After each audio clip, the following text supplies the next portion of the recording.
Assalamualaikum warahmatullahi wabarakatuh. Salam pertanian organik. Teman-teman semua, dengan berkembangnya zaman, sehingga berkembanglah pula metode-metode pertanian, khususnya metode pertanian yang ada di Indonesia, yang semakin lama pertanian itu semakin menampakkan ketidaksehatannya. Kenapa demikian? Karena tanah yang semakin lama semakin dipupuk dengan pupuk kimia, maka tanah itu kekurangan jasad renik. Dengan pemberian pupuk kimia, jasad renik yang menyuburkan tanah di dalam tanah semakin hari semakin terkuras habis.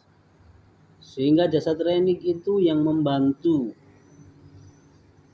petani untuk memproduksi fosfat, memproduksi kalium, memproduksi nitrogen yang berasal dari daun-daun kering, batang-batang tanaman, dan tumbuhan-tumbuhan rerumputan semakin hilang dan habis. Maka jelas dengan habisnya jasad renik itu berdampak pada kurangnya produksi ion yang ada di dalam tanah. Maka karena itu perlu dikembalikan lagi pertanian kita, dikembalikan ke pertanian yang ramah lingkungan, yang tidak merusak jasad renik yang ada di tanah, sehingga produksi ion akan bertambah banyak dan pemupukan tidak begitu banyak dilakukan.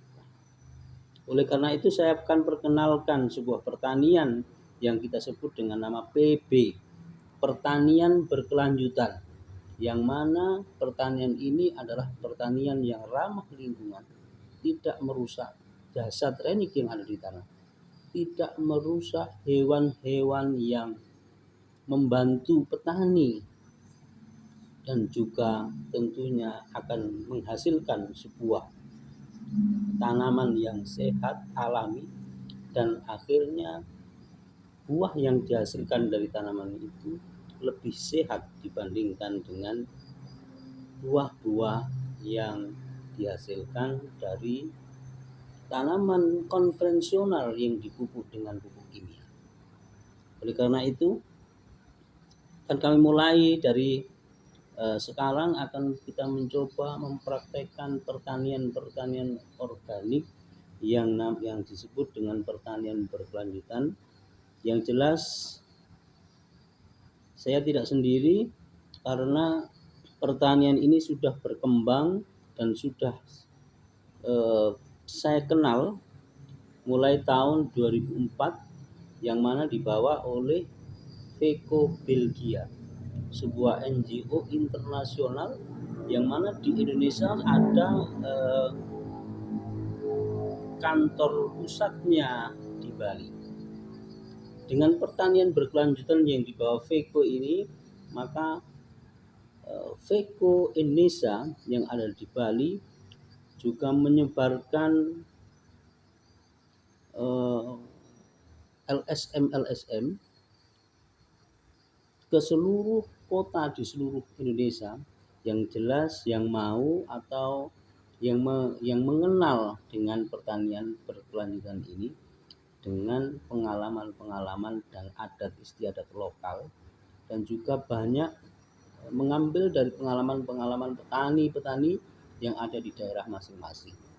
Maka termasuk salah satunya adalah lembaga swadaya masyarakat yang ketepatan kami adalah tinggal di Bojokerto. Maka di waktu itu tahun 2004 kami bergabung dengan teman-teman pertanian berkelanjutan, dan kita beri nama yayasannya adalah Peduli Indonesia atau dikenal dengan PI. Nah, Peduli Indonesia inilah yang banyak memberikan ilmu kepada saya tentang pertanian. Bagaimana pentingnya pertanian organik atau yang kita sebut dengan pertanian berkelanjutan. Kenapa? Karena dengan kita mengolah lahan dengan sistem organik, maka tanah itu akan kaya dengan ion-ion yang dihasilkan dari jasa teknik yang masih terjaga kehidupannya. Sementara pertanian konvensional yang menggunakan pupuk kimia, cenderung pemberian pupuk itu akan membunuh jasa teknik yang ada di tanah. Juga dilanjutkan dengan pengembangan menetralisir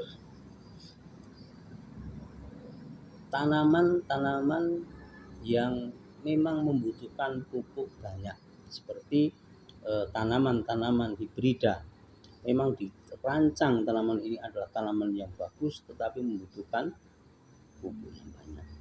Oleh karena itu kita akan mencoba untuk mencari-cari dan membudidayakan tanaman-tanaman lokal yang hampir punah, dari mulai padi, jagung, cabai, dan macam-macam. Tanaman-tanaman lokal itu semua hampir dikuasai oleh kapitalisme dan dibuat bibit induk untuk pembuatan benih-benih berbeda. Oleh karena itu, saya akan memperkenalkan produk-produk dalam negeri sendiri yang sudah turun-temurun ditanam oleh petani-petani kita di nenek moyang kita di tanah kita Indonesia tercinta ini. Maka satu persatu akan coba kami kumpulkan, akan coba kami perlihatkan. Ternyata benih lokal itu kalau ditanam dengan cara yang benar, tanaman itu juga akan menghasilkan buah yang tidak kalah produksinya, tidak kalah rasanya dengan produk-produk hibrida buatan pabrik. Maka itu sekedar gambaran saja.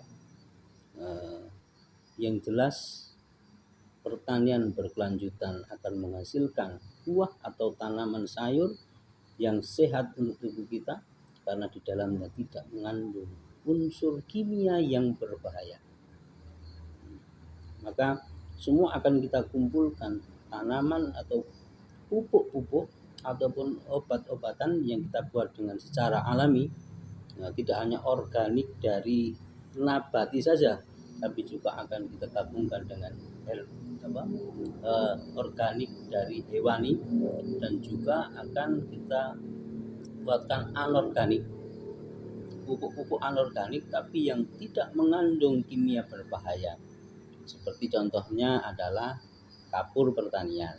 Dia bukan organik, dia non organik, tapi dia tidak berbahaya untuk tanaman. Seperti belerang, dia adalah anorganik tapi tidak mengandung zat kimia yang berbahaya, baik bagi tanaman maupun dari kehidupan, bagi kesehatan tubuh manusia. Nah, itu yang dapat kami sampaikan pada pertemuan pertama kali ini. Kita akan bertemu di